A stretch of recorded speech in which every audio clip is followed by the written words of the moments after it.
ওই কুফাতে বেঁচে ছিলেন বাবা। ওনারা বললেন এ তো জাল্লাদ লোক রে, এটা হলো জিয়াদের বেটা ওবায়দুল্লাহ, এটা বড় খাতারনাক লোক রে। ইবনে জিয়াদ এলান করলো, কুফার লোকেরা শোনো,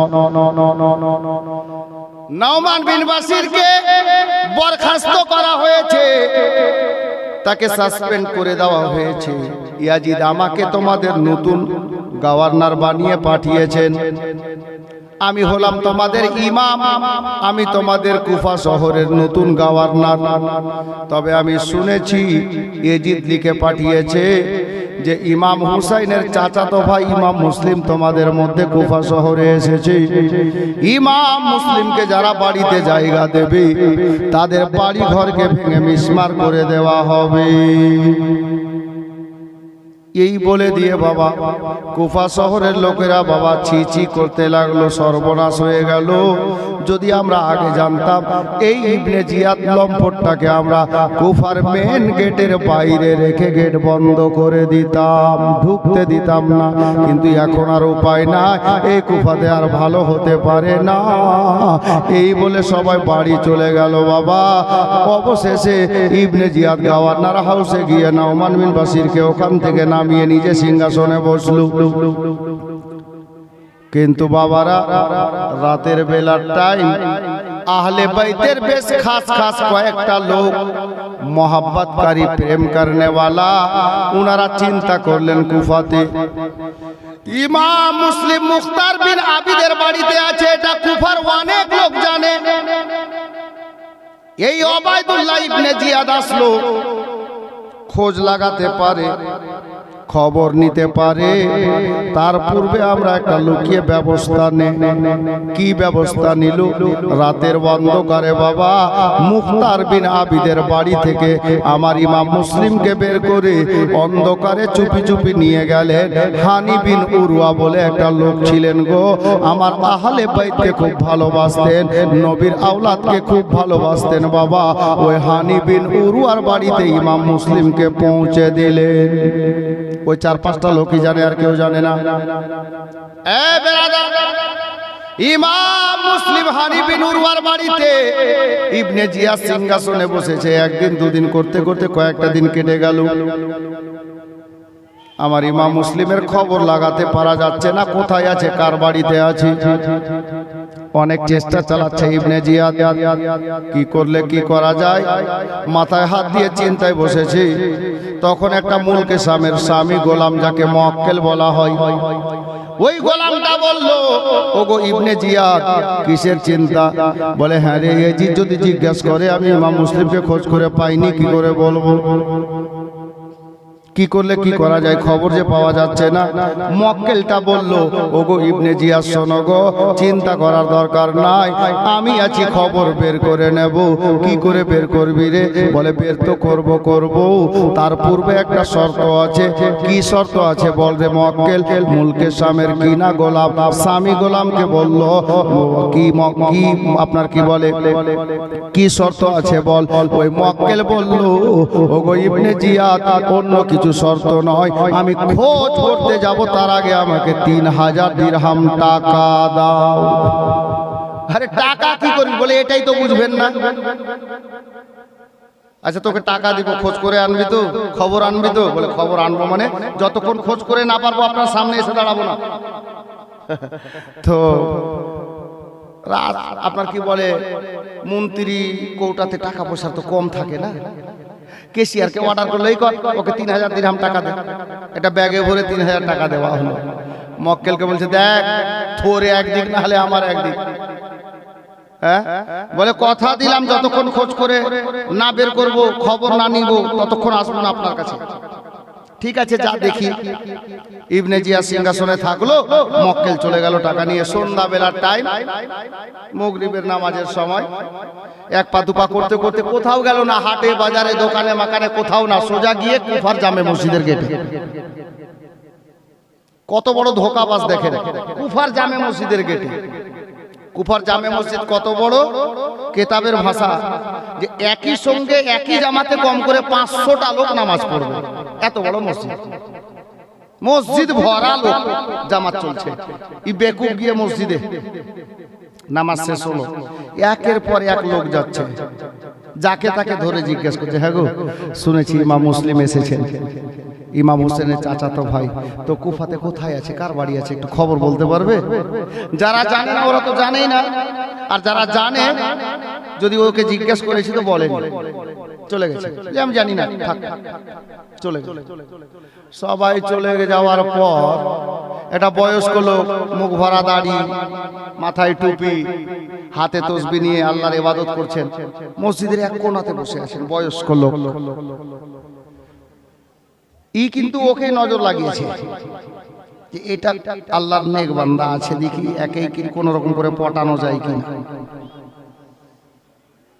ওই লোকটা যেমনই দোয়া দরুদ শেষ করে উঠে বেরিয়ে আসবে, গেটে এসেছে, চাচা আসসালামু আলাইকুম। ওয়ালাইকুম আসসালাম। চলে যাচ্ছে। চাচা একটু দাঁড়াবেন? কি রে বাবা? দাঁড়িয়ে গেল। একটা কথা জিজ্ঞাসা করবো। কি কথা? বলে চাচা রাখছেন কেন, শুনেন না? দুষ্ট লোকের মিষ্টি কথা।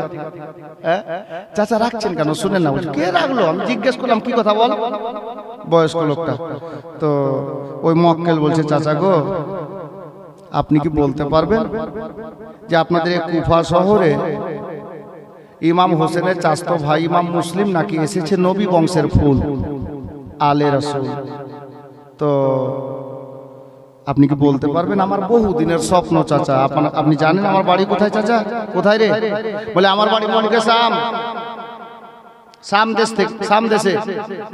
আমি এটা দিয়ে যাচ্ছিলাম, খবর পেলাম যে আলে নবী একজন এসেছেন, ইমাম হোসেনের চাচাতো ভাই, নবী বংশের ফুল।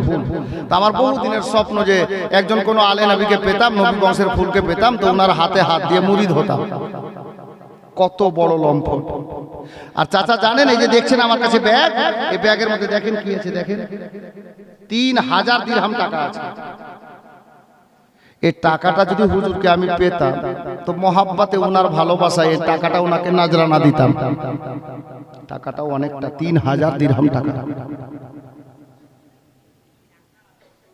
উনি জানেন, কিন্তু উনি কথাটাকে ঘোরাচ্ছেন। হ্যাঁ রে, আমার জানা টানা নাই, তুই এত মসজিদ ভরা লোক, এতগুলো লোক থাকতে তুই কি আমাকে জিজ্ঞেস করার রাস্তা পেলি? লম্পট মিথ্যুক কি বলছে জানেন? বলে চাচা কাউকে জন্য জিজ্ঞেস করলাম না, সবাইকে দেখলাম বেরিয়ে বেরিয়ে গেল, কাউকে জিজ্ঞেস করলাম না, আপনাকে জিজ্ঞেস করলাম এই জন্য যে ওদের চেহারা দেখে বুঝতে পারলাম আল্লাহর নেক বান্দা না। আপনার চেহারা দেখে বুঝতে পারা যাচ্ছে আপনি আল্লাহর নেক বান্দা, ভালো মানুষ। দিল টুপি পরিয়ে মানুষ তারিফের ভুক্তা। হ্যাঁ জি, আপনি মানুষের তারিফ করেন, আপনি যদি বলেন যে বিরিয়ানি খাবো, একদম নিয়ে যাবে কালিয়াচক, চল একদম। হ্যাঁ, ওই লোকটাকে বলছে চাচা আর জানেন আমি এতগুলো লোক দেখলাম, মসজিদ ভরা লোক, কাহারও চেহারাতে আলে নবীর প্রেম দেখতে পেলাম না। কত বড় মিথ্যু! জিজ্ঞাসা সবাইকে করেছে, কেউ বলেনি ওকে। এখন বলছে চাচা আপনার চেহারা দেখে বুঝতে পারা যাচ্ছে যে আপনি নবী বংশের ফুলকে ভালোবাসেন। তো চাচা একটু বলেন না, যদি থাকে তো আমার বহুদিনের স্বপ্নটা পূর্ণ হতো। এই লোকটা পটে গেল। এই শোন, কাউকে বলিস না, চুপচাপ আমার পিছন পিছন আয়। ই বেটা বলছে কাজ হয়েছে, চল। অন্ধকার, মাগরিবের পরে এশার আগে হালকা অন্ধকার হয়ে গেছে। ওই লোকটা, বাবা বয়স্ক লোকটাকে সঙ্গে করে নিয়ে গেলেন সোজা একেবারে হানি বিন উরওয়ার বাড়ির গেটে। আওয়াজ দিলেন, হানি দরজাতে এলো। দরজা খুললো, কথাটা খুলে বলল লোকটার বাড়ি মুলকে শাম, 3000 দিরহাম টাকা আছে, হুজুরকে নাজরানা দেবে, মুরিদ হবে, নিয়ে যা। হানি বিন উরওয়া লোকটাকে দেখে সন্দেহ হলো, কিন্তু এ লোকটা গাওয়াহি দিচ্ছে, আর কিছু বলল না। ঠিক আছে আয়। ভিতরে ভরে নিল। হুজুরকে যেখানে পার্সোনাল রুমে রাখা আছে ওই দরজায় নিয়ে গিয়ে বলল, যা এই রুমে আছেন হুজুর। গেল সালাম দিল, সারা রাত হুজুরের কাছে থাকলো। সকালবেলা 3000 টাকা হুজুরকে গিফট করলো, নাজরানা করলো, আর বলল হুজুর বিদায় দেন, বহু দূরে বাড়ি, বাড়ি যাব, বেঁচে থাকলে দেখা হবে। এ বাবারা, ইমাম মুসলিম লোকটাকে বিদায় দিল। হানিফ নুরওয়া ছাড়তে গেল সকাল বেলাতে, বাড়ির গেট খুলে লোকটাকে বের করে দিল বাবা। কিন্তু লোকটার রীতিনীতি দেখে ভালো লাগলো না। হযরতে হানিফ নুরওয়া আপনার ওই লোকটার আপনার কি বলে চেহারা দেখে কেমন লাগতেছিল, যার জন্য বের করার পরে গেটটা অল্প করে ছিদ্র রাখলো, শুন রাখলো, দেখি লোকটা কোথায় যায়। হানিফ নুরওয়া পিছন থেকে দরজায় দাঁড়িয়ে দাঁড়িয়ে দেখতে লাগলো লোকটা যাচ্ছে, আর ডানে বামে শুধু বাবা একেবারে যেরকম হাঁটে আর কুকুরগুলো এরকম করে দেখে, কিছু খোঁজ করছে, ওই মতো ডানে বামে দেখছে, একবার সামনে দেখছে, একবার পিছনে দেখছে, কেউ কোনো দিক থেকে দেখছে নাকি। এ বেরাদার, এই করে চোরের মতো করে লোকটা ভাগতে লাগলো। হানিফ নুরওয়ার দিল বলছে লোকটার মধ্যে মনে হচ্ছে কিছু ত্রুটি আছে, লুকিয়ে আছে কিছু। দেখতে দেখতে হানিফ নুরওয়ার চোখের আড়ালে হয়েছে, আর যেমনই হানিফ নুরওয়ার চোখের আড়ালে হয়েছে, ডান বাম করে গিয়ে সোজা ওবায়দুল্লাহ ইবনে জিয়াদের দরবারে হাজির। ওবায়দুল্লাহ বলল, আরে খবর কি? বলে হুজুর কাজ হয়েছে। কি কাজ? কোথায় আছে বল। বলে আমি সারা রাত থেকে আসলাম, হানি বিন উরওয়া বলে একটা লোক আছে, ওই হানি বিন উরওয়ার বাড়িতে ইমাম মুসলিম রাদিয়াল্লাহু তাআলা আনহু হুসাইনের চাচাতো ভাই আরাম করছে। খবর হয়ে গেল।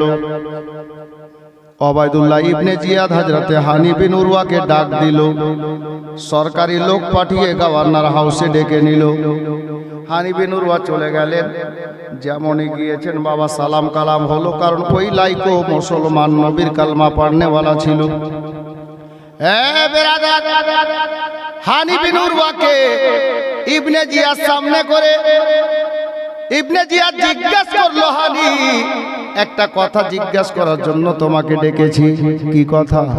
বলে সত্য কথা বলো, তোমার বাড়িতে নাকি হযরতে ইমাম মুসলিম ইমাম হোসেনের চাচাতো ভাই আছে।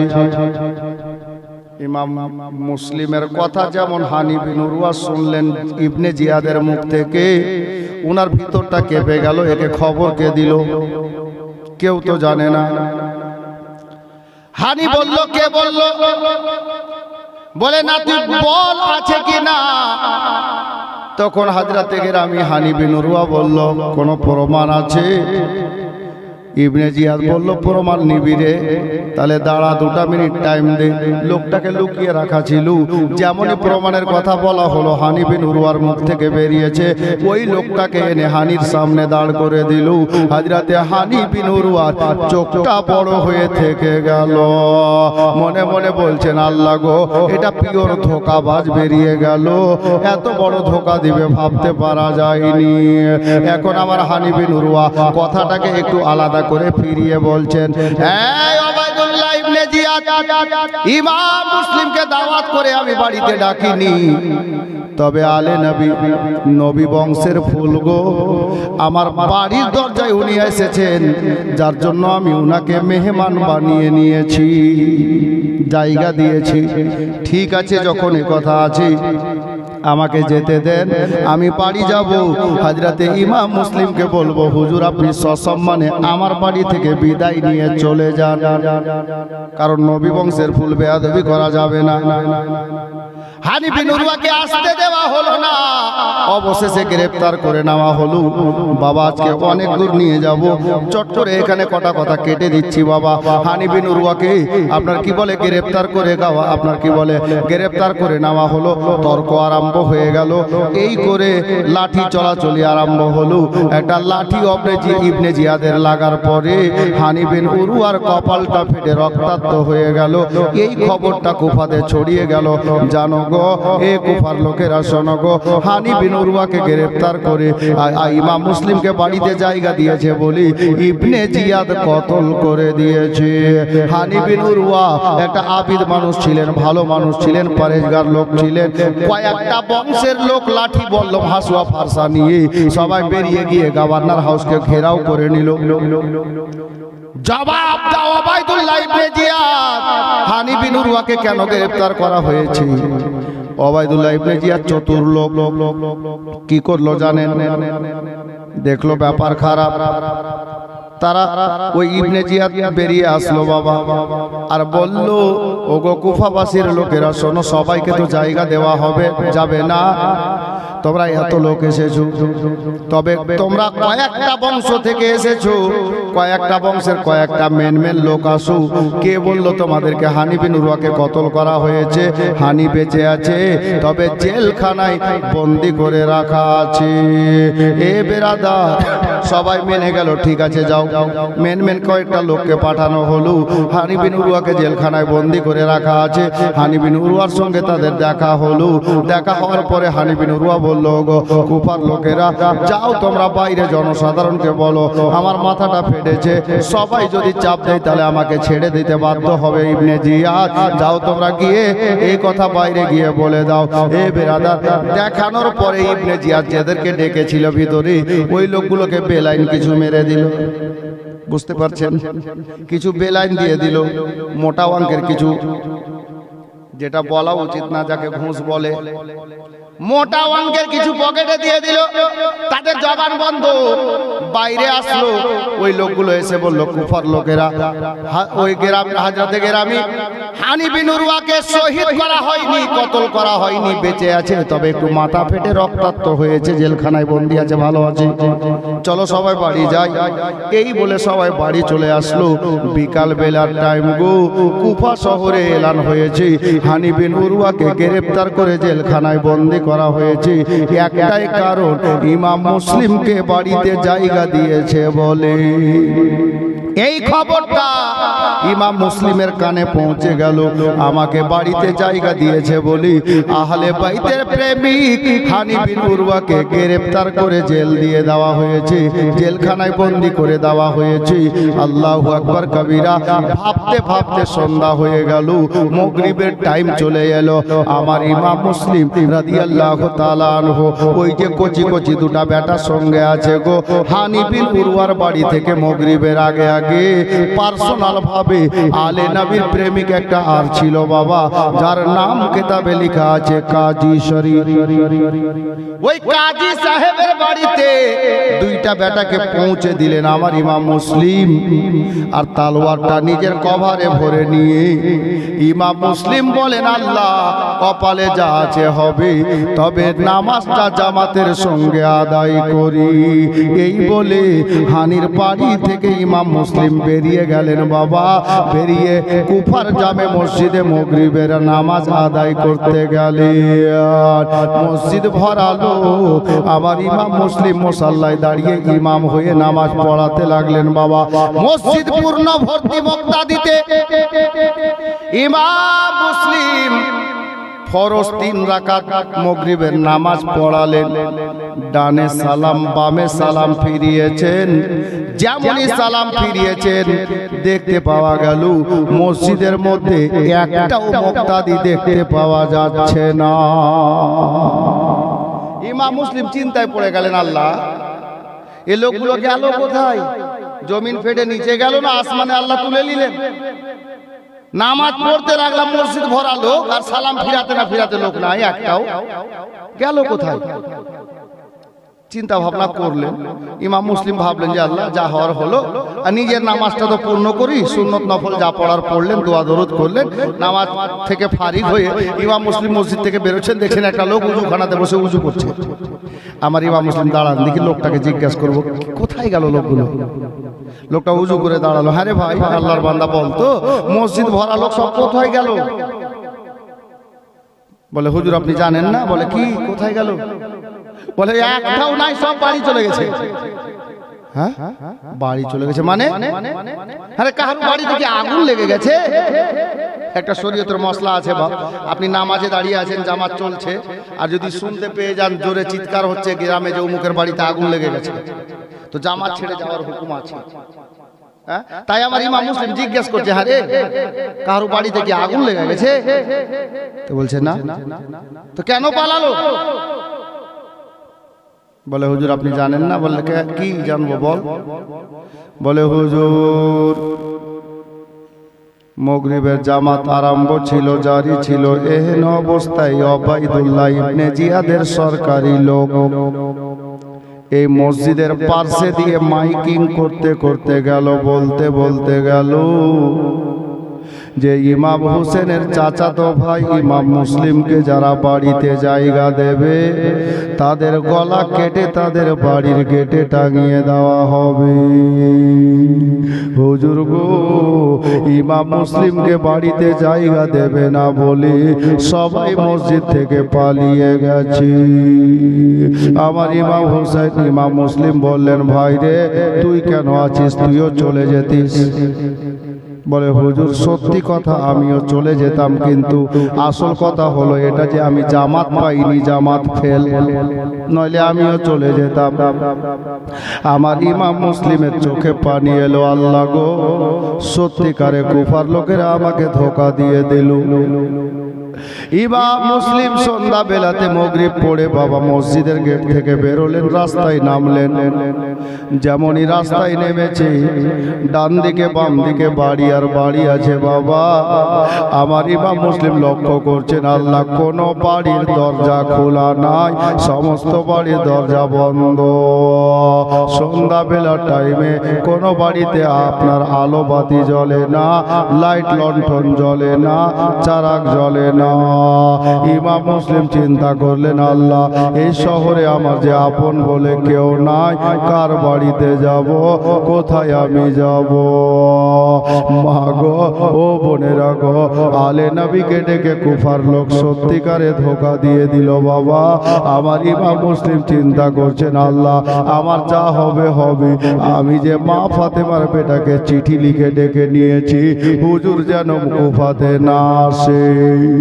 মা বোনেরা, ইমাম মুসলিম রাতের বেলাতে ডানে বামে তাকাতে তাকাতে বাবা ফাইসলা নিলেন, আল্লাহ দুই নজর যেদিকে যাবে চলে যাব।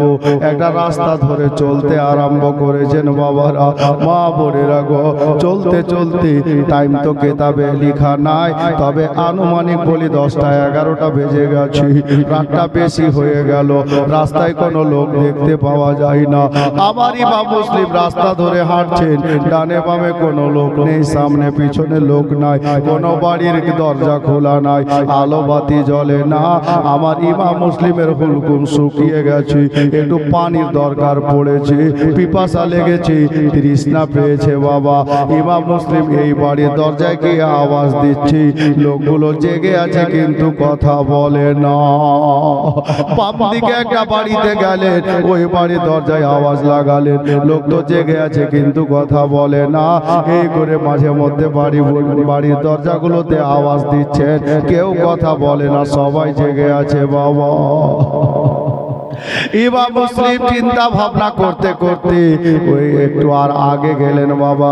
দূর থেকে দেখতে পাওয়া গেল একটা মেয়ে মানুষ একটা বারান্দাতে বসে, বাড়ির গেটে বসে, একটা লণ্ঠন হাতে নিয়ে বাবা লণ্ঠনটাকে সামনে করে আলোটাকে বড় করছে, আর রাস্তায় মনে হচ্ছে কিছু খোঁজ করছে, দেখতেছে। আবার দেখা হয়ে গেলে আলোটাকে ছোট করে পিঠের পিছনে লুকিয়ে নিচ্ছে। ইমাম মুসলিম এক পা দুপা করতে করতে ওই মেয়েটার বাড়ির সামনে গিয়ে দাঁড়ালেন। মেয়েটাকে ডাক দিচ্ছেন, ওগো আল্লাহর বান্দি কে গো? কেতাবে যার নাম লেখা আছে বিবি তুয়া, তুয়া বিবি।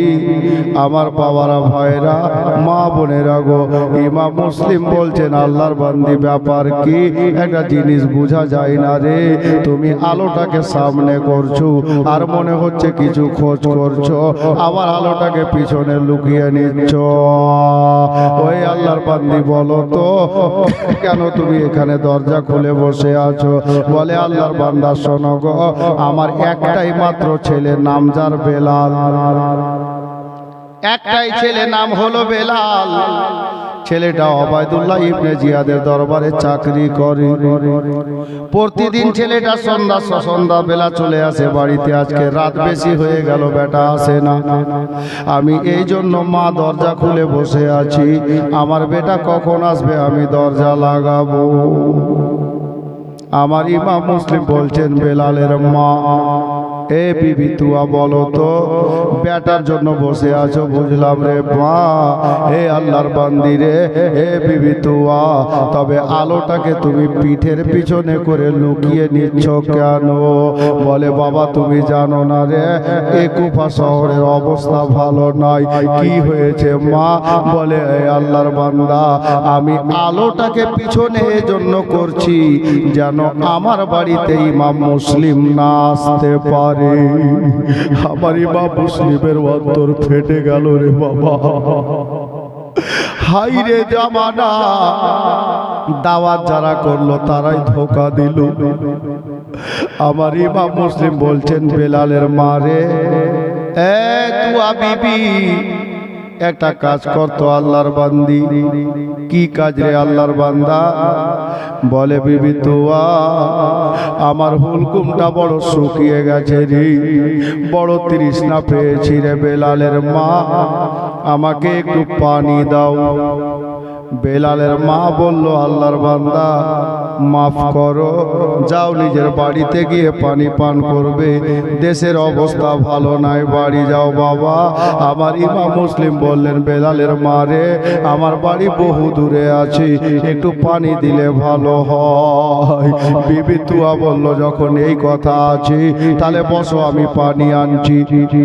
বাড়ির দরজাতে ইমাম মুসলিম বসে গেলেন বাবা।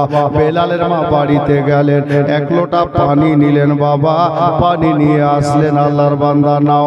হাজরাতে গেরামি, আমার ইমাম মুসলিম বসে পানিটা পান করলেন। পানি পান করে বললেন, বিবি তুয়া নে রে, এই নে তোর পানি রে, এই পানির বর্তনটা নে রে। বেলালের মা বলল, আল্লাহর বান্দা তুমি পানি চাইলা, আমি পানি দিলাম, পান করেছো, এবার যাও বাবা নিজের বাড়ি চলে যাও। বলে মেয়েটা বাড়ির মধ্যে গেল।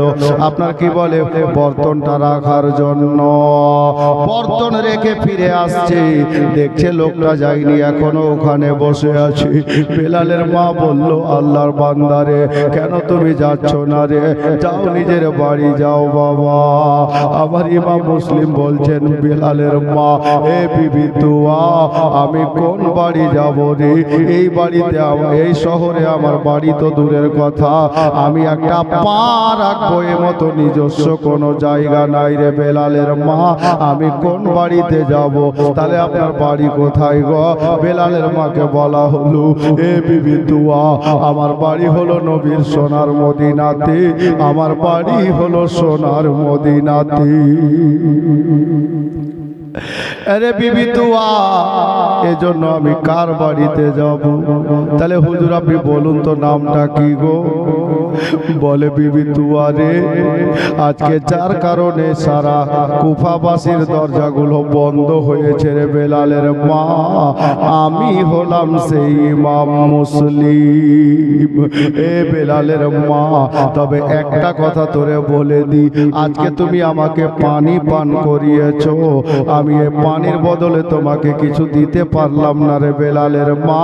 আর একটা কথা বলি, যদি একটু বাড়িতে জায়গা দাও রে বিবি তুয়া, তাহলে কাল হাসরের ময়দানে আমার দয়ার নবীকে বলে তোমার জন্য হাউজে কাউসারের পানির ব্যবস্থা করে দেব। বেলালের মা বলল, হুজুর মাফ করবেন, যখন এই মতো কথা গো, কোথাও যাওয়া লাগবে না, আপনি আমার মেহমান হয়ে যান, আপনি আমার বাড়ির মধ্যে আসেন হুজুর। সমস্ত বাড়ি ঘরের দরজা যে বন্ধ হয়ে গেছে, হুজুরকে নিয়ে যাওয়া হলো বাবা। বাড়ির মধ্যে পার্সোনাল কামরা যেটা ছিল, বেলালের মা সেখানে মাদুর বিছিয়ে দিলেন, বিছানা লাগিয়ে দিলেন বাবা। হুজুরকে পা হাত ধোয়ার জন্য পানি দিলেন, পানি নিয়ে পা হাত ধুয়ে হুজুর ঘরের মধ্যে বসলেন। বেলালের মা বাড়িতে যা খাবার ছিল থালায় করে নিয়ে গিয়ে হাজির হয়ে গেল। এই আল্লাহর বান্দারা, আমার ইমাম মুসলিমের সামনে খানা রাখা হলো, হুজুর খেয়ে নেন। আবার ইমাম মুসলিম বলছেন, বিবি তুয়া দুয়ারে খানার দিকে তাকাচ্ছেন আর মনে মনে ভাবছেন ইমাম মুসলিম আল্লাহ সন্ধ্যার আগে বেটা দুটোকে আমার বেটা দুটো মায়ের এতিম আছে যাদের মা দুনিয়াতে বেঁচে নাই আমি কাজী সাহেবের বাড়িতে পৌঁছে দিয়েছি এখন রাতটা গভীর হয়ে গেছে আমার দুইটা বেটা খানা খেলো কি না আমি ইমাম মুসলিম জানি না আমি বাবা হয়ে কোন মনে কোন প্রাণে খাওয়ার খাবো ইমাম মুসলিম বললেন বেলালের মা আমাকে খাওয়ার লাগবে না রে বিবি তুয়া যাও যাও খানাটা তুমি তুলে নাও এই করে বাবা বেলালের মা খানা তুলে নিল আর বলল হুজুর আপনি ঘর থেকে বেরোবেন না আমি মাঝে মধ্যে আপনার কাছে আসব আর জিজ্ঞাসা করব কোনো কিছু দরকার পড়লে আপনি আমাকে বলে দেবেন আমি এটা এনে দেব আপনি বাইরে যাবেন না হুজুর এই বলে দরজাটা বাহির থেকে ভিড়িয়ে দিলেন হে বেরাদার এবার কিছুক্ষণ পর রাতের বেলাতে বেলাল বাড়িতে এলো বিবি দুয়ার বেটা বাড়িতে এলো বাড়িতে পা হাত ধুয়ে খাবার খেলো রাতের মধ্যে দেখতে পাওয়া গেল মাঝে মধ্যে মা ওই পার্সোনাল রুমটার দিকে বাবা যাচ্ছে বেলাল বলল মা গো ব্যাপার কি পার্সোনাল রুমের দিকে বারবার যাচ্ছ কি আছে ওই রুমের মধ্যে বেলালের মা প্রথমে না বলল তারপরে একটা মাত্র বেটা বারবার বলাতে বেলালের মা বলল বেটা বেলাল রে আমি তোকে বলবো তবে আমার সঙ্গে ওয়াদা কর বেটা তুই যেন কাউকে বলবি না এ বেরাদার বেলাল বলল মা কাউকে বলবো না অবশেষে বেলালের মা বলল বেটা আজকে যে ইমাম মুসলিমের জন্য মা ফাতেমার বাগানের ফুলের জন্য নবী বংশের ফুলের জন্য ইমাম মুসলিম রাদিয়াল্লাহু তাআলা আনহুর কারণে কুফাবাসীর সবাই বাড়ির দরজা বন্ধ করে নিয়েছে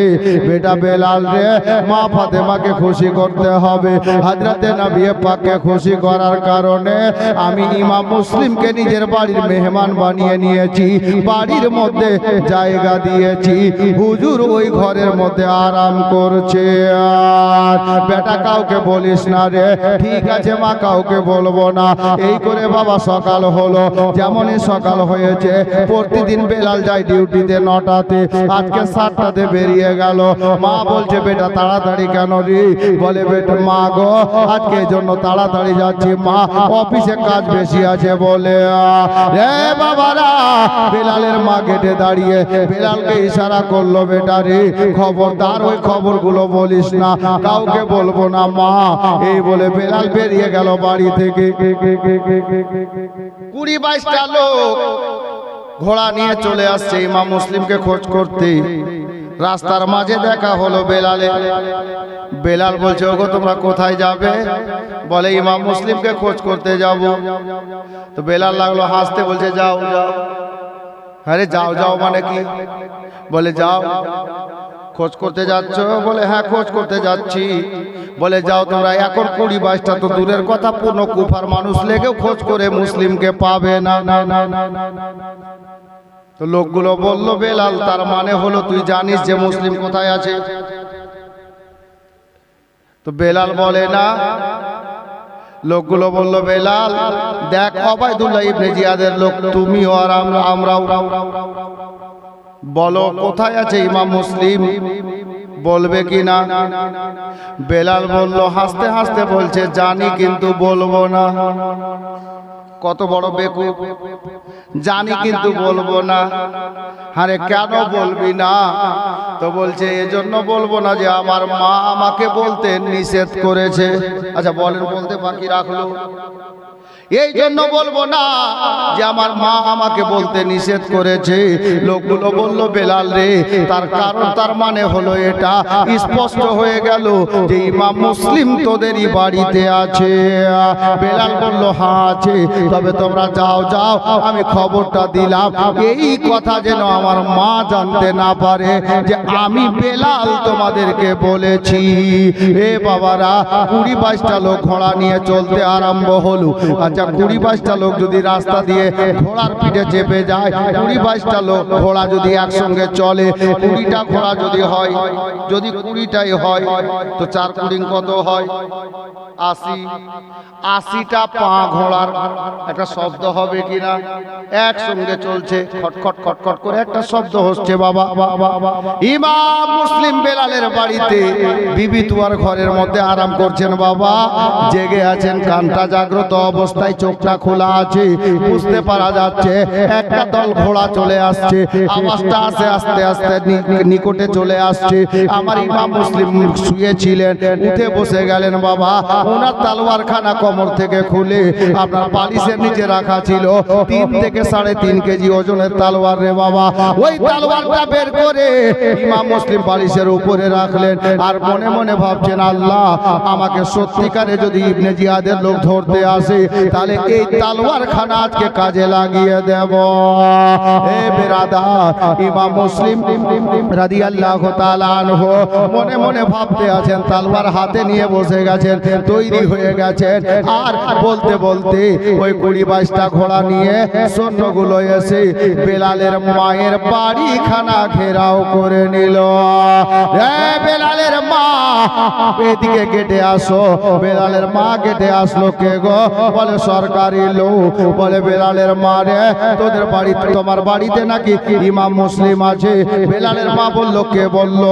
তারা বলল, কে বলল জানার দরকার নাই, একটা কথা বলো, হ্যাঁ এবং না এর মধ্যে উত্তর দাও, যে আছে কি না এ কথাটা বলো।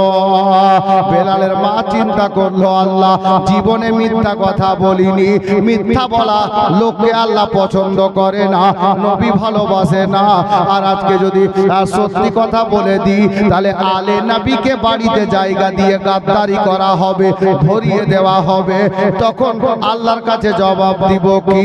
আর মিথ্যা বললে আল্লাহ ভালোবাসেন না। তবে চিন্তা ভাবনা করে বেলালের মা মনে জেনে আল্লাহর কাছে আরজ করছেন, আল্লাহ আজকে জেনে বুঝে একটা মিথ্যা কথা বলবো, আর একটা মিথ্যা বলার কারণে আপনি যদি আমাকে জাহান্নামের আগুনে পুড়ান গো আল্লাহ, আমি পুড়তে রাজি আছি, আলে নবীর সঙ্গে গাদ্দারি করতে রাজি না। বেলালের মা ফয়সালা নিল, না বলতে যাবে, জবান থেকে বেরোবে না, যেমনই না বলতে যাবে রে বাবা, ওই দিকে ইমাম মুসলিম দরজা খুলে দিলেন। বিবি তুয়া, না বলিও না রে, একেবারে এক বাক্যে বলে দাও যে হ্যাঁ আছে। হুজুর আপনি কেন বেরোলেন? বলে, এ বেলালের মা, না বলে কাউকে বাঁচানো যায় না, আল্লাহ রাখলে কেউ মারতে পারবে না, আর আল্লাহ নিলে কেউ বাঁচাতে পারবে না, সরে যা বেলালের মা, আমি তালোয়ার কাজে লাগিয়ে দিই। যেমনই গেটটা খুলেছে বাবা, 20-22টা লোক একসঙ্গে বেলালের মায়ের বাড়িতে ঢুকে গেল, আঙিনাতে ঢুকে গেল, তালোয়ার চলতে লাগলো। আমার ইমাম মুসলিম কেমন হামলা করেছে বাবা, এত বাঘের মতো গর্জনে হামলা করেছেন, 20-22টা লোক একেবারে ঘাইল হয়ে গেল, একেবারে নাকাম হয়ে গেল, তারা সবাই থরথরিয়ে গেল। ইমাম মুসলিম একাই সবটাকে কমজোর বানিয়ে দিল। আল্লাহু আকবার কবীরা। দেখলো অবস্থা ভালো নয়, কিছুটা লোক ছাদে চড়ে গেল, ইট পাথর চালাতে লাগলো, আগুন জ্বালিয়ে আগুনের শোষা ফেলতে লাগলো। এ বেরাদার বাবারা ভাইরা, ইমাম মুসলিম দেখলো না এ মতো করে থাকা যাবে না, অবশেষে ইমাম মুসলিম দেখলো বাইরে যে লোকগুলো ছিল ইবনে জিয়াদের সৈন্যরা ছিল, আমার ইমাম মুসলিম গেট দিয়ে বাবা বেরিয়ে বাইরে গিয়ে তাদের প্রতি হামলা চালিয়ে দিল। কিন্তু ইমাম মুসলিম বড় চতুর চালাক লোক গো, ইমাম হোসেনের চাচাতো ভাই হযরতে আকিলের বেটা। এ বেরাদার, একটা কামবাখাত, একটা বদবাক দুষ্ট দুরাচার আমার ইমাম মুসলিমের পেশানিতে গিয়ে মাথাকে লক্ষ্য করে তলোয়ার চালাচ্ছে বাবা। মা বোনেরা, এমন ভাবে তলোয়ারটা চালালো, তলোয়ারটা চালানোর টাইমে আমার ইমাম মুসলিম দেখে নিয়েছেন, যেমনই বাবা দেখে ফেলেছেন। ইমাম মুসলিম রাদিয়াল্লাহু তাআলা আনহু যেখানে দাঁড়িয়ে তলোয়ার চালাচ্ছিলেন, একটু মাথাটা পিছনে করে নিলেন। যেমনই মাথা পিছনে করতে যাবেন বাবা, কপালটা বেঁচে গেল, কিন্তু তালোয়ারের আগাখানা গিয়ে লাগবি তো লাগ। আমার ইমাম মুসলিম রাদিয়াল্লাহু তাআলা আনহুর উপরকার ঠোঁটে লেগে গেল। মা বোনেরা গো, যেমনই তালোয়ারের আগাখানা উপরকার ঠোঁটে লেগেছে, হুজুরের উপরকার ঠোঁটটা কেটে দুই ভাগে বিভক্ত হয়ে গেল, দুটা ভাগ হয়ে গেল। আল্লাহু আকবার কবীরা। নিচের ঠোঁটটাও জখমি হয়ে গেল, মানে কেটে গেল। আর কিতাবে লেখা আছে আমার ইমাম মুসলিমের আপনার দাঁত মোবারক ওই তালোয়ারের আঘাতে দুইখানা দাঁত শহীদ হয়ে মাটিতে পড়ে গেল। ইমাম মুসলিমের রক্তে রক্তাক্ত হয়ে গেল বাবা, জামা কাপড় দাড়ি মোবারক গুলো ভিজে গেল। আবার ইমাম মুসলিম রাদিয়াল্লাহু তাআলা আনহু তখনও তলোয়ার চালাচ্ছেন বাবা। আল্লাহু আকবার কবীরা। এহেন অবস্থাতে আমার ইমাম মুসলিমকে একজন সৈন্য ডাক দিয়ে বলল, ওগো ইমাম মুসলিম, তোমাকে আমান দিলাম।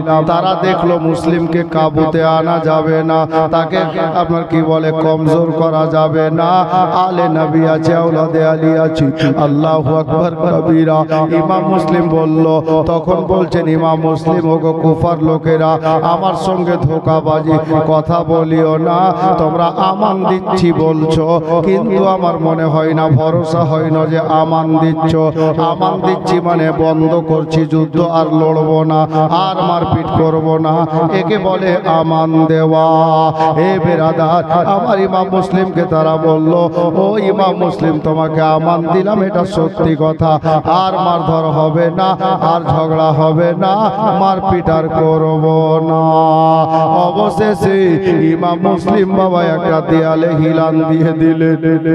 সোনার মদিনার দিকে নিজের মুখটাকে ফিরিয়ে আমার নবীর সোনার মদিনার দিকে বাবা আমার নবীকে ডাকছেন, ইয়া রাসূলুল্লাহ, ইয়া হাবিবাল্লাহ, নবী গো, মনের আশা মনে থেকে গেল, আর সোনার মদিনা যাওয়া হলো না। আপনাকে আর সালাম জানাতে পারলাম না, রওজার জালিতে চুমা দেওয়া আর হয়তো হবে না। ইয়া রাসূলুল্লাহ, আমি নিজের পরোয়া করি না, আপনি দোয়া করেন হুজুর, আমার মা ফাতেমার বেটা হুসাইন ইবনে আলী যেন মক্কা থেকে কুফাতে না আসে।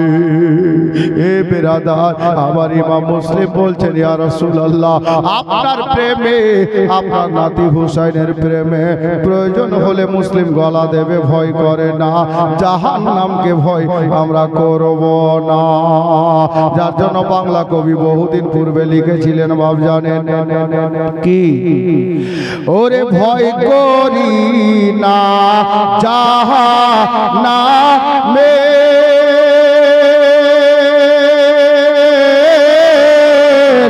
আগুন ডরায় আমার নবীর নামে রে। ভয় করি না জাহান্নামে, আগুন ডরায় আমার নবীর নামে রে। আগুন হবে ফুল, খোদার নূরে তৈরি গো আমার মুহাম্মদ রাসূল।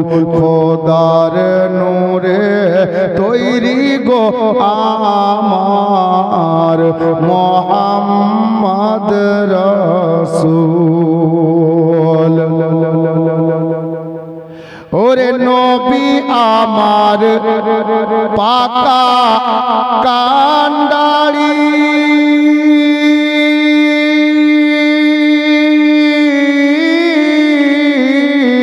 শক্ত হালে ছাড়বেন তোরি রে।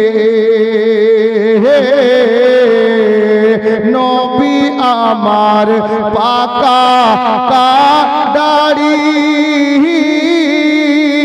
শক্ত হালে ছাড়বেন তোরি রে।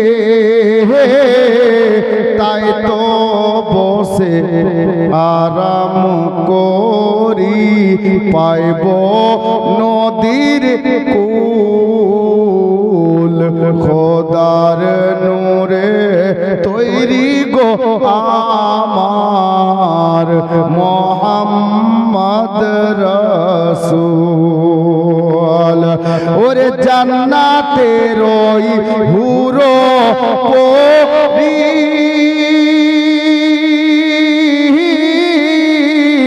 আমায় নেবে বরণ করি রে জান্নাতের ওই হুরো পরি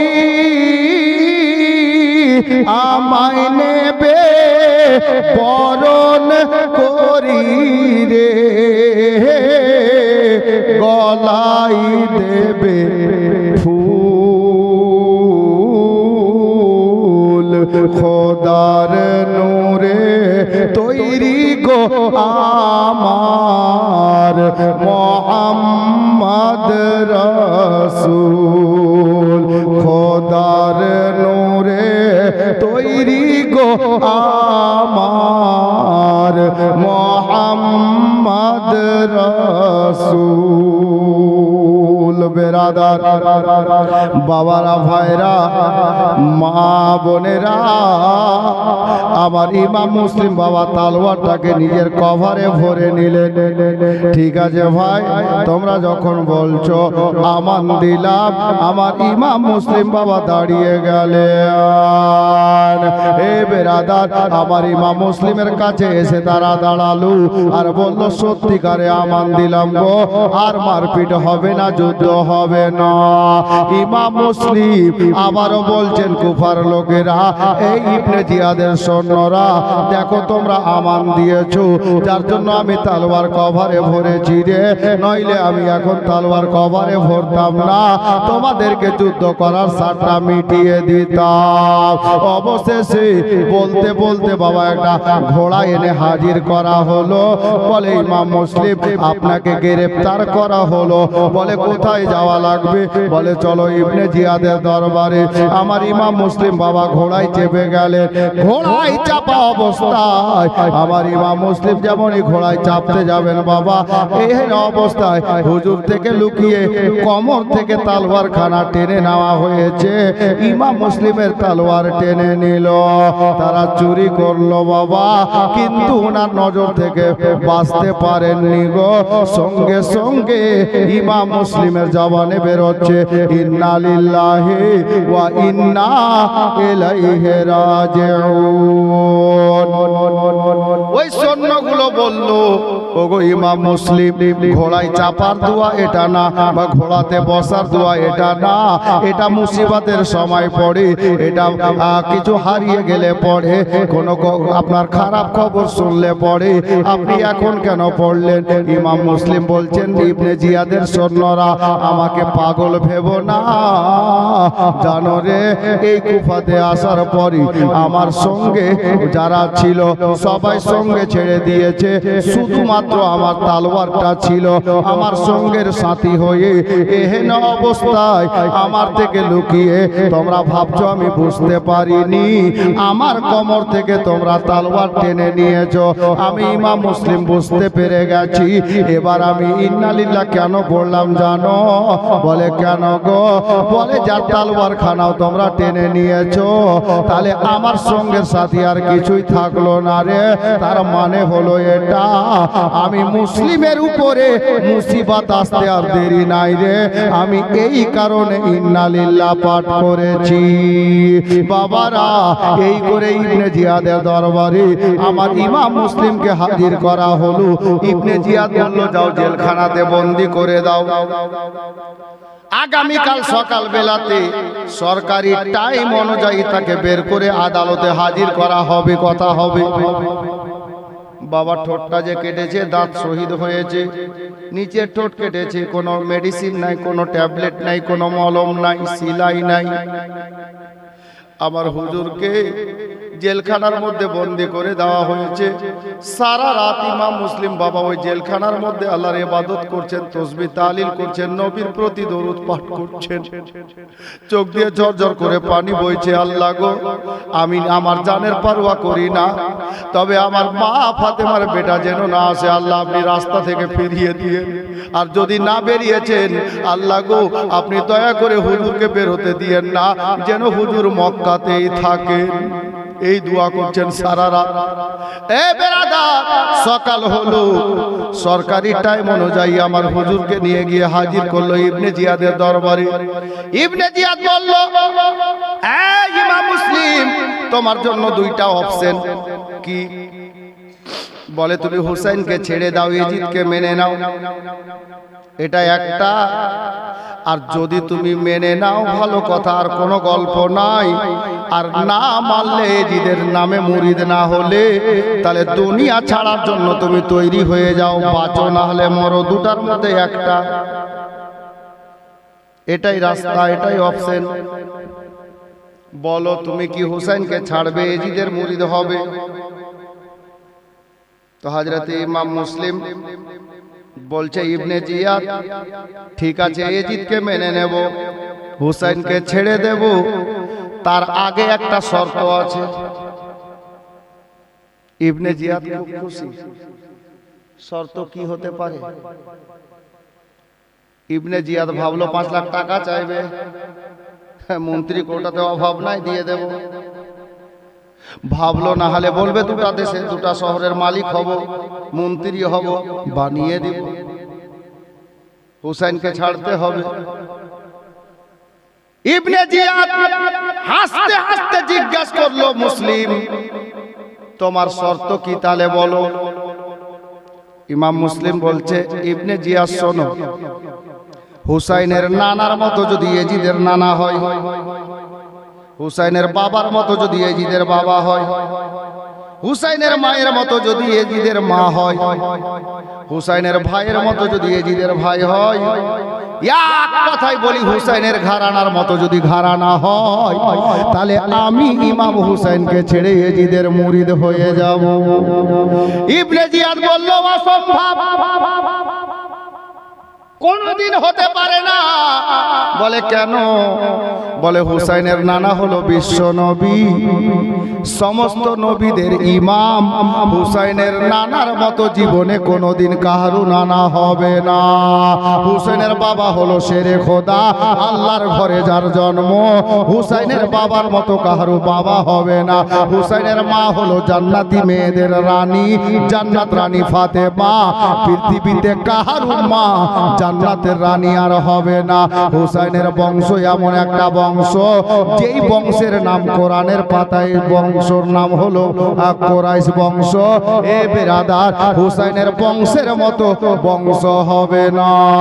ইমাম মুসলিম বলল, ইবনে জিয়াদ যখন বংশের মতো বংশ হবে না, মা বাবার মতো মা বাবা হবে না, নানার মতো নানা হবে না, ভাইয়ের মতো ভাই হবে না, আমি ইমাম মুসলিম ইমাম হুসাইনকে ছাড়াও হবে না। আমি ছাড়তেও পারলাম না। ইবনে জিয়াদ রাগে রাগান্বিত হলো, চোখ লাল হয়ে গেল। বড় জাল্লাদ, খাতারনাক লোক ছিল বাবা। এই জাল্লাদ নিজের সিংহাসনে বসে জাল্লাদকে অর্ডার করলো, যা ইমাম মুসলিমকে পাড়ার শেষে নিয়ে যা, দালানের ছাদে উঠা, ছাদে উঠিয়ে দাঁড় করে তালোয়ার দিয়ে গলা থেকে মাথাটা আলাদা করে দে, ইমাম মুসলিমকে শহীদ করে দে। অর্ডার হয়ে গেল। কিন্তু বাবা এখানে অনেকটা টাইম লাগবে, আমি এখানে আবার কাটছি, আমি বলে কাটছি, কারণ আপনার জীবনী শোনা লোক আছে। আমার ইমাম মুসলিম রাদিয়াল্লাহু তাআলা আনহু ওই দালানের ছাদে যাওয়ার পূর্বে মুআজ্জাজ ওই গভর্নর হাউসে দাঁড়িয়ে বলেছিলেন, ওগো ইবনে জিয়াদের লোকেরা, ইবনে জিয়াদ শোনো গো, আমার 3টা কথা শোনো, আমাকে শহীদ করবে, করে দাও, কোনো কথা নাই, আমি দ্বিধা করব না। বলে কথাটা কি? বলে আমি এই কুফাতে আসার পরে 700 দিরহাম টাকা দেনা করেছি, ধার করেছি, ঋণ করেছি, আমার ওই ঋণটা পরিশোধ করে দিও। দ্বিতীয়টা কি? বলে দ্বিতীয় হচ্ছে আমি এখানে আসার পরে ইমাম হুসাইনে পাককে চিঠি লিখে মক্কা থেকে কুফাতে ডেকেছি। আমার শহীদের পরে হুজুর যদি চলে আসেন তাহলে ওনাকে দয়া করে ফিরে মক্কা যেতে বলিয়েন, যেন কুফাতে না থাকেন। আর যদি না আসে তাহলে দুই একটা লোককে পাঠিয়ে দিয়ে রাস্তা থেকে ওনাকে ফিরিয়ে দিয়েন, যেন কুফাতে না ঢুকে। আচ্ছা, 3 নম্বর কথা কি? আমার ইমাম মুসলিম বললেন, এ ইবনে জিয়াদ শোনো গো, আমার 3 নম্বর শর্ত হলো এটা, আমার কথা হলো এটা যে আমার শহীদের পরে আমার দেহখানাকে তোমরা একটা কবর বানিয়ে দাফন করে দিও, জানাজাটা পড়ে নিও। বাবারা ভাইয়েরা, কত বড় হারামখোর ইবনে জিয়াদ গো, এ মুআজ্জাজ, রূহ কেঁপে যাবে মুসলমানের নামে কলঙ্ক করে বাবা, জাহান্নামের খড়ি। ওই ইবনে জিয়াদ বলল, ইমাম মুসলিম গো, তোমার দুটা কথা চিন্তা ভাবনা করব, একটার গ্যারান্টি দিলাম না। বলে কি চিন্তা ভাবনা করবেন? বলে 700 দিরহাম টাকা যেটা দেনা করেছো পরিশোধ করব কিনা ভাববো, আর আপনার হুসাইনকে কুফাতে আনবো না ফিরাবো ওটা চিন্তা ভাবনা করব। তবে তোমার শহীদের পরে তোমার কবর হবে কিনা তা গ্যারান্টি নাই। কত বড় হারাম! মুসলমানের শহীদের পরে বলছে কবর হবে কিনা, জানাজা হবে কিনা গ্যারান্টি নেই। ইবনে জিয়াদ বলছে। আল্লাহ, আমার ইমাম মুসলিমকে অবশেষে বাবার হাতটা ধরে নিয়ে যাওয়া হলো পাড়ার শেষে ছাদের উপরে, দালানের উপরে। ইমাম মুসলিম দাঁড়িয়ে গেছেন, জাল্লাদ তলোয়ার নিয়ে দাঁড়িয়েছে। ইমাম মুসলিম বলছেন, ভাই জাল্লাদ একটু দাঁড়ারে।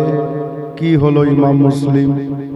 বলে কাল থেকে এক ফোঁটা পানি পান করিনি, আমার ভিতরটা শুকিয়ে গেছে রে, শহীদ তো করে দেবে রে, একটু দয়া করে এক পিয়ালা পানি দে রে ভাই।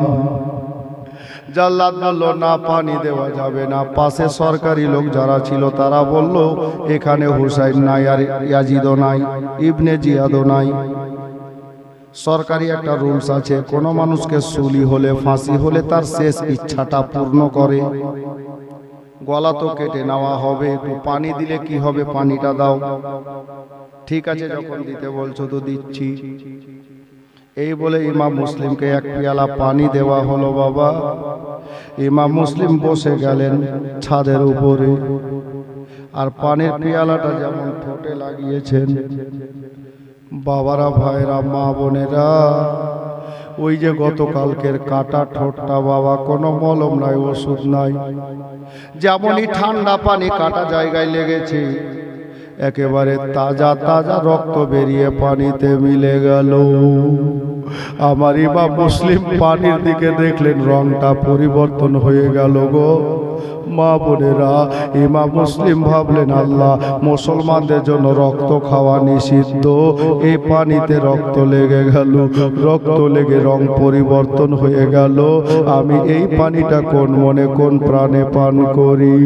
পানি আর পান করা হলো না, পানি টেনে নিলেন মুখ থেকে। ইবনে জিয়াদের সৈন্য সামন্তরা লে পানি নেড়ে আর পানি পান করা হলো না। এবার তাড়াতাড়ি করে জাল্লাদ, আর দুনিয়ার পানি লাগবে না। আমি ইমাম মুসলিম দেখতে পাচ্ছি রে, আমার দয়ার নবী, মায়ার নবী রে, আমি মুসলিমের জন্য হাউজে কাউসারের পানি নিয়ে দাঁড়িয়ে আছেন রে। এই ইবনে জিয়াদের লোক, তাড়াতাড়ি কর রে, আর দেরি করিস না রে। আল্লাহু আকবার। জাল্লাদ ইমাম মুসলিমকে দাঁড় করে তলোয়ার টেনেছে। আবার ইমাম মুসলিমের মনে একটা কথা পড়ে গেল বাবা। কি কথা পড়লো জানেন? ইমাম মুসলিম বলছেন, জাল্লাদ রে, গলা কেটে নিবি, দাঁড়া, একটু দাঁড়া রে, আমাকে 2-4 সেকেন্ড টাইম দে রে। কি হলো মুসলিম, আবার কিছু লাগবে? বলে না কিছু লাগবে না রে ভাই। তাহলে কেন দাঁড়াতে বললি রে? বলে জাল্লাদ রে, আজ থেকে 6 মাস প্রায় হতে চললো রে জাল্লাদ, আমি নবীর নাতি হুসেনের সঙ্গে সোনার মদিনা ছেড়েছি। মনে আশা ছিল রে জাল্লাদ যে আবার এই মক্কা মদিনার সফর শেষ করি, কুফার সফর শেষ করি, আবার নবীর সোনার মদিনাতে যাব রে, নবীর রওজা মোবারকে চুমা দেব, নবীর দরবারে দাঁড়িয়ে নবীকে সালাম জানাবো রে। তবে আমি আর নবীর সোনার মদিনাতে যেতে পারলাম না রে, এখানে দুনিয়া থেকে বিদায় নিব রে জাল্লাদ, একটুখানি দাঁড়া রে, আমি আমার দয়ার নবী মায়ার নবীকে সালাম করে নি রে। সোনার মদিনার দিকে হযরতে ইমাম মুসলিম নিজের মুখটা ফিরিয়েছেন বাবা, আর আমার নবীকে জীবনের শেষবারের মতো ছাদের উপরে দাঁড়িয়ে সালাম জানাচ্ছে। ইয়া রাসূলুল্লাহ, ইয়া হাবিবাল্লাহ নবী গো, আর সোনার মদিনা আসা হলো না, এই গোলামের সালামটা কবুল করেন হুজুর, আমি দুনিয়া ছেড়ে বিদায় নিচ্ছি গো, আমার শেষ সালামটা কবুল করে নেন। বাবারা, ভাইয়েরা, মা বোনেরা গো, ইমাম মুসলিম কান্না করছেন আর সালাম জানাচ্ছেন। সালাম জানিয়ে নেওয়া হলো, ইমাম মুসলিম দাঁড়িয়ে গেছেন 60 হয়ে, হাতকে 60 করে দাঁড়িয়ে গেছেন বাবা। হযরতে মুসলিম বলছেন জাল্লাদ আর দেরি করিস না রে, আমি মায়া নবীকে সালাম জানালাম রে, এবার দেরি করিস না, তাড়াতাড়ি নিজের কাজটা সেরে নে। বাবারা, ভাইয়েরা, মা বোনেরা, ইমাম মুসলিম রাদিয়াল্লাহু তাআলা আনহু দাঁড়িয়ে গেছেন 60 করে ছাদের উপরে। এই জাল্লাদ ইবনে জিয়াদের বাড়ারে এসা জোরে তলোয়ারটা টানলো রে বাবা, এসা জোরে তলোয়ার টেনে তলোয়ার চালালো, একটা তলোয়ার মারাতে আবার ইমাম মুসলিমের দেহ থেকে মাথাটা আলাদা হয়ে ছাদের উপরে একটা ফুটবলের মতো বাবা টিড়িং করে পড়ে গেল। মা বোনেরা, ছাদের উপরে মাথাটা পড়ে গেল রে বাবা, আর দেহটা ছাদের উপরে পড়ে গিয়ে যেমন একটা মুরগিকে জবাই করে ছেড়ে দিলে তড়পাই রে বাবা, রক্তের উপরে ইমাম মুসলিমের দেহটা তড়পাতে লেগেছে।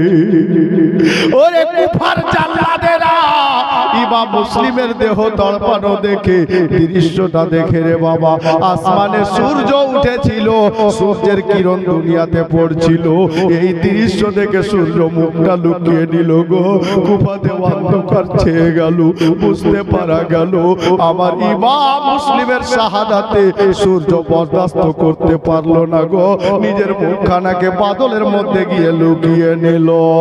এ বাবারা, ভাইয়েরা, মা বোনেরা গো, ইমাম মুসলিম রাদিয়াল্লাহু তাআলা আনহু ছাদের উপরে পড়ে তড়পাচ্ছে, আল্লাহর ফেরেশতারাও কান্না করছে রে বাবা।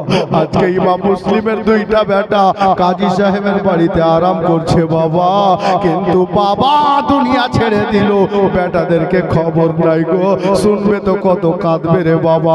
এ মা বোনেরা, আজকে চতুর্থ রাত্রে বাবা, আমার ইমাম মুসলিম রাদিয়াল্লাহু তাআলা আনহু হজের মাসে, ইয়ানিকে যেটা আমরা মাসে কুরবানি করে থাকি, কুরবানির মাসটাকে জিলহজ মাস বলা হয়, বছরের শেষ মাস বলে রে বাবা।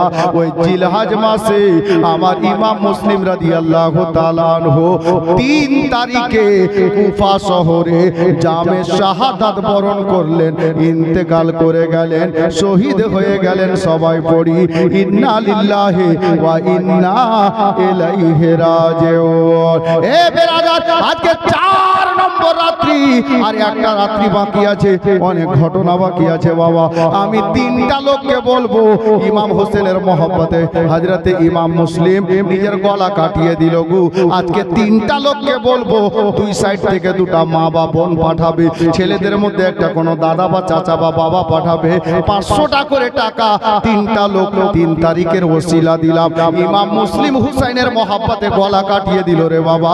আজকে 500টা করে টাকা দেওয়ার কারণে 3টা আল্লাহর বান্দা বান্দিকে বলবো, পারবেন বাবা? কেউ তাড়াতাড়ি করেন, কিছুটা এগিয়ে দিব আজকে আবার। যদি পারেন তো তাড়াতাড়ি একটু করেন। একটা কোনো দাদা ভাই চাচা 500টা টাকা, কেউ একজন এদিক থেকে ডান দিক থেকে মা বোনদের মধ্যে থেকে একজন 500 টাকা, বাম দিক থেকে একজন কোনো মা বোন 500 টাকা, মাত্র 500 টাকা করে টাকা পাঞ্জাতনের ওয়াস্তায়। দেখা যাক আজকে 4 নম্বর রাত আছে, কোনো মা কোনো বোন 500 টাকা আল্লাহর ওয়াস্তে নবীর মাহফিলে বসে সবাই মিলে আপনাদের জন্য দোয়া করব ইনশাআল্লাহ। ছেলেদের মধ্যে কোনো একটা জওয়ান ভাই, কোনো চাচা দাদা কেউ যদি পারেন নিজের মা বাবার নামে হুসাইন পাকের মহব্বতে, আল্লাহু আকবার। ইমাম মুসলিম নিজের জওয়ানি লুটিয়ে দিলেন, বেটাদেরকে রেখে শহীদ হয়ে গেলেন। আল্লাহু আকবার কবিরা। আসমান পর্যন্ত, আসমানের পায়া পর্যন্ত কেঁপেছে বাবা। এই দেখেন একজন কোন আল্লাহর বান্দি 510 টাকা পাঠিয়েছে। আল্লাহু আকবার কবিরা। আল্লাহ যেন দানকে কবুল করেন, আমিন সুম্মা আমিন।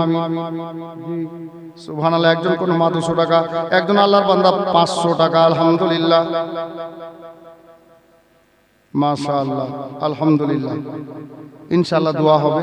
মোহাম্মদ মঈনুদ্দিন নামে মায়ের নামে 500 টাকা দান করেছেন।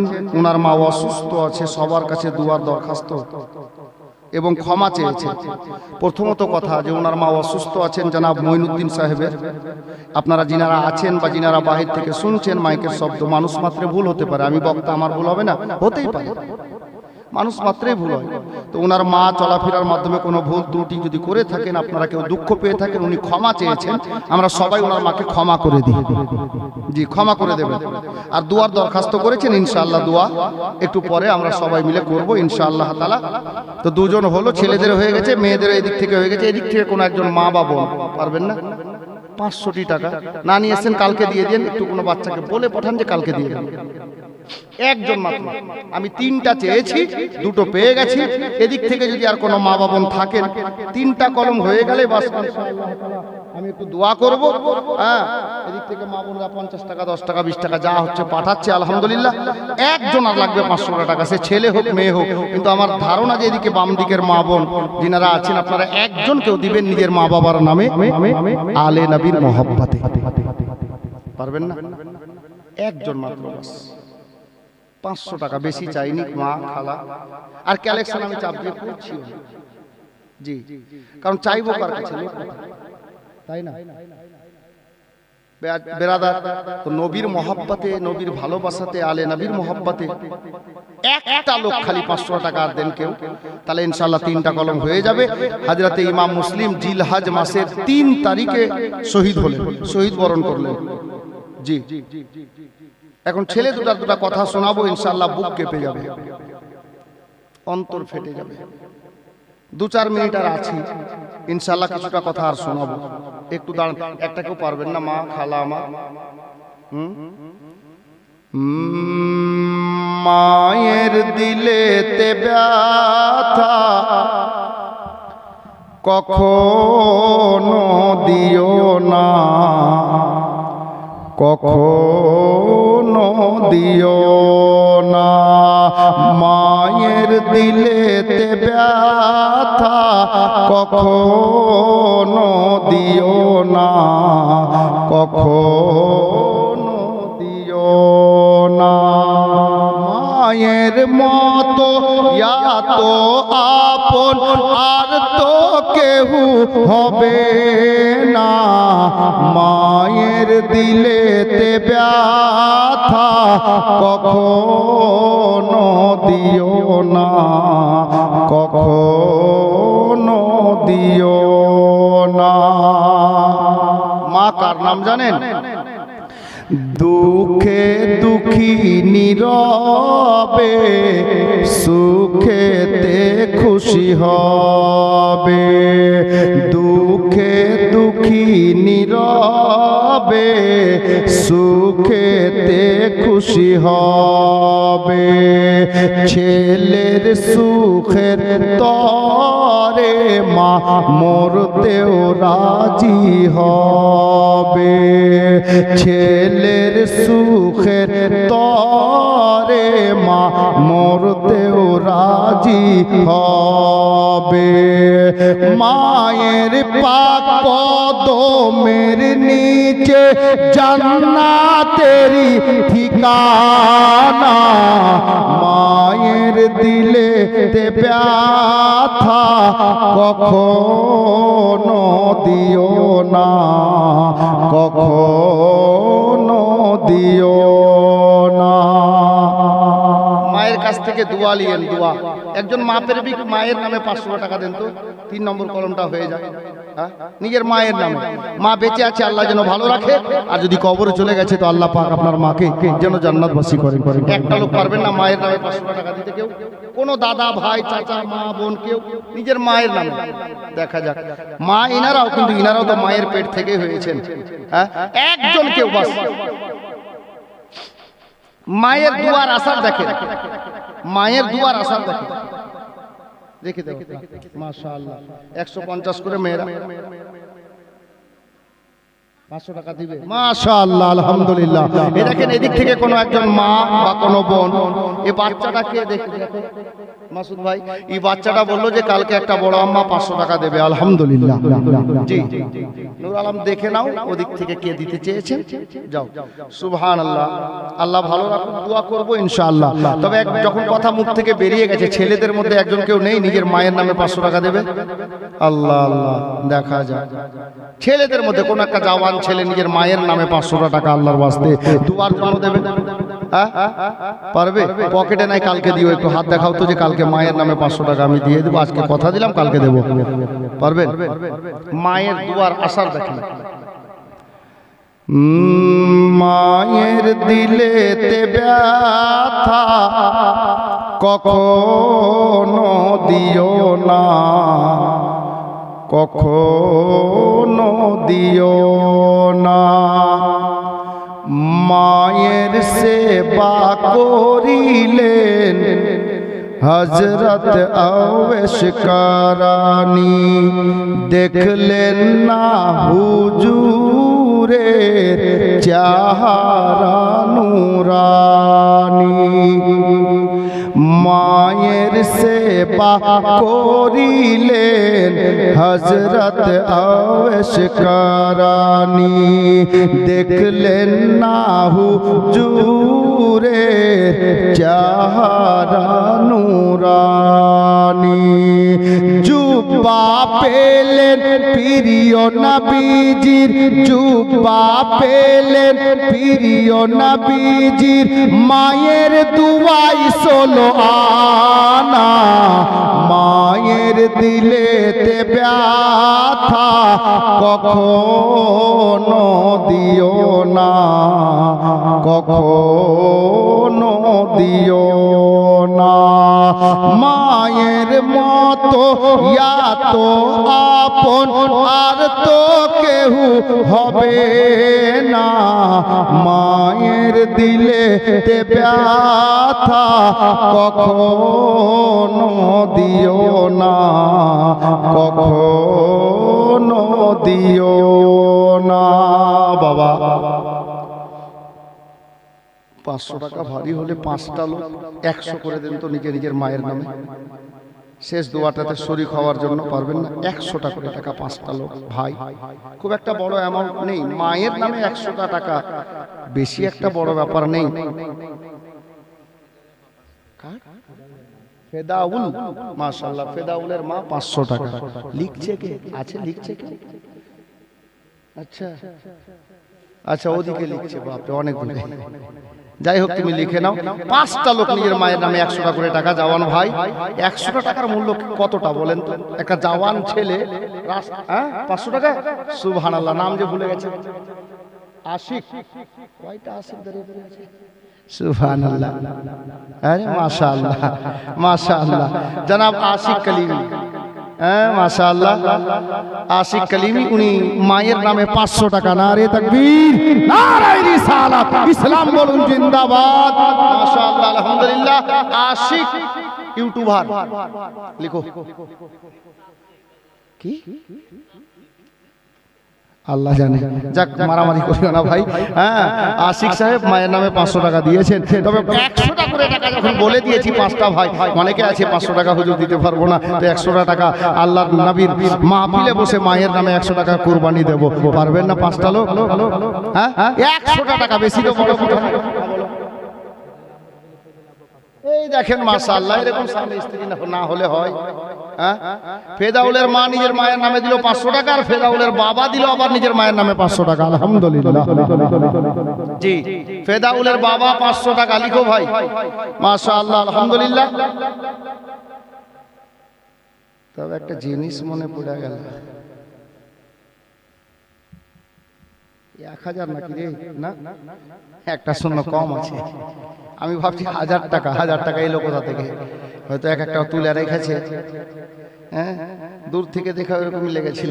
সুবহানাল্লাহ। 100 টাকা কোন আল্লাহর বান্দি পাঠিয়েছে। আচ্ছা, মায়ের নামে তো দিল।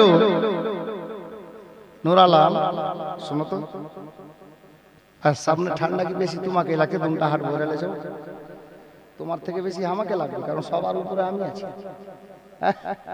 তুমি এক কাজ করো, এদিকে একটা মেয়েকে দেখো তো নিজের স্বামীর নামে 500 টাকা দেয় কিনা, দেখেন এবার স্বামীকে কত ভালোবাসে।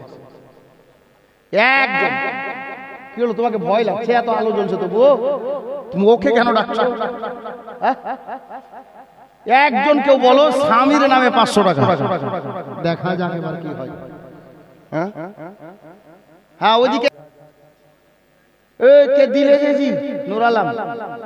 সুবহানাল্লাহ, মাশাআল্লাহ। দেখেন এবার, দেখেন নিজের স্বামীকে কত ভালোবাসে মা বোনরা। হ্যাঁ, কি আছে, না হলে দুদিন বিড়ি বাঁধবে স্বামীর জন্য, যাবে কিনা বাঁধা? কে দিল? এই দেখো, ফেদাউলের মা স্বামীর নামে 500 টাকা, এটা বিনা নামে 200 টাকা। এই ফেদাউলের মা ছাড়া কি আর কারোর মা স্বামীকে ভালোবাসে না? যাও দেখো দেখি। সুবহানাল্লাহ। আর এদিককার মা বোন একটাও স্বামীকে ভালোবাসে না। হাজি, এই ছেলেটা ফের মাথা হিলেছে, বুঝছে না? একজন কোন মা নিজের স্বামীর নামে দেন, আল্লাহ আপনার স্বামীকে ভালো রাখুক। জি, সুবহানাল্লাহ। আল্লাহর ওয়াস্তে নবীর মাহফিলে নবীর মহব্বতে স্বামীর ভালোবাসা অন্তরে নিয়ে নিজের স্বামীকে ভালোবাসা হযরতে মা খাদিজাতুল কুবরার সুন্নাত। হ্যাঁ, তো ভালো কথা। তো একজন মা বা বোন 100 টাকা দিয়েছে, আলহামদুলিল্লাহ। একজন কেউ বলেন মা আমার, বোন আমার, একজন মাত্র নিজের স্বামীর নামে। তুমি ওখানে দাঁড়াও, দেখো একজন ইশারা করবে তোমাকে, ওখানে দাঁড়াও না। না কি গজল হয়? ইমাম মুসলিম রাদিয়াল্লাহু তাআলা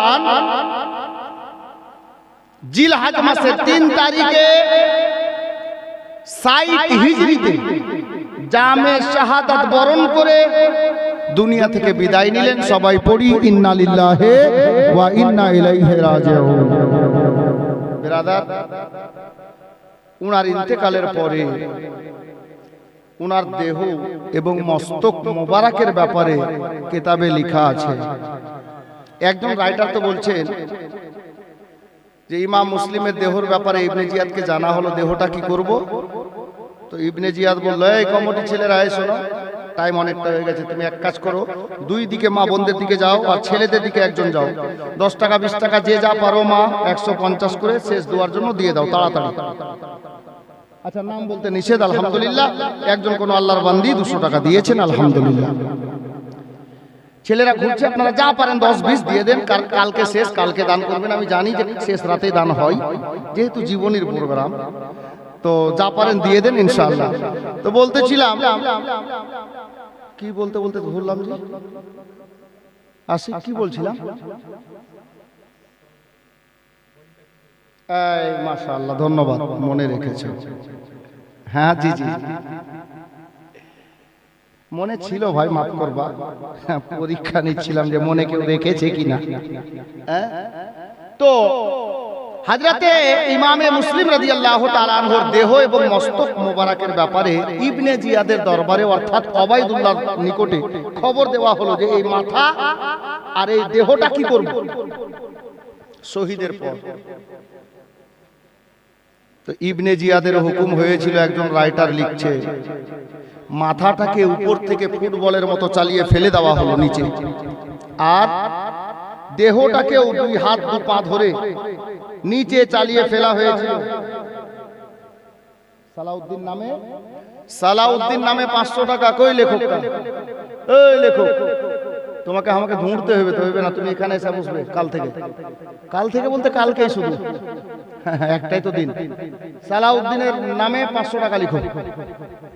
যাই হোক, হাজরাতে ইমাম মুসলিমের দেহ ফেলে দেওয়ার পর পায়ে দড়ি লাগিয়ে কুফা শহরের অলিগলিতে ঘুরানো হয়েছে, টেনে নিয়ে ঘোড়ার পায়ে বেঁধে দিয়ে।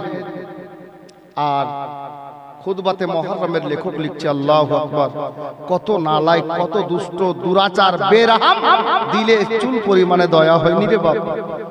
ইমাম মুসলিম রাদিয়াল্লাহু তাআলা আনহুর দেহটার উপরে ইবনে জিয়াদ অর্ডার করলো, এই সৈন্যরা তোমরা যাও, ঘোড়া নিয়ে চলে যাও, আর দেহটার উপরে ঘোড়া চালিয়ে ক্ষত বিক্ষত করে চূর্ণ বিচূর্ণ করে ধুলাতে বালির সাথে মিলিয়ে দাও, মাটির সাথে মিলিয়ে দাও। আমার ইমাম মুসলিম রাদিয়াল্লাহু তাআলা আনহুর না জানাজা হলো না কবর হলো, এমনি ধুলা বালুতে মিশিয়ে দেওয়া হলো। এত বড় দুষ্ট লোক। বাবারা ভাইয়েরা, একটা রাত সময় আর অনেক ঘটনা বাকি। কালকে প্রথমে মাইক ধরার সাথে সাথে ইনশাআল্লাহ তাআলা আমি ইমাম মুসলিমের ছেলেদের ঘটনাটা আমি যেভাবে হোক আধা ঘন্টা পৌনে ঘন্টার মধ্যে বলবো, তারপর ডাইরেক্ট কারবালা যাব ইনশাআল্লাহ। বেরাদার, আগে নিয়ে আর যাব না, যা দেওয়ার তাড়াতাড়ি দেন। আমি এই জায়গায় দুটা ছন্দ পড়ে দিচ্ছি, তারপর ইনশাআল্লাহ সালাম হবে। একবার দরুদ পড়ি, আল্লাহু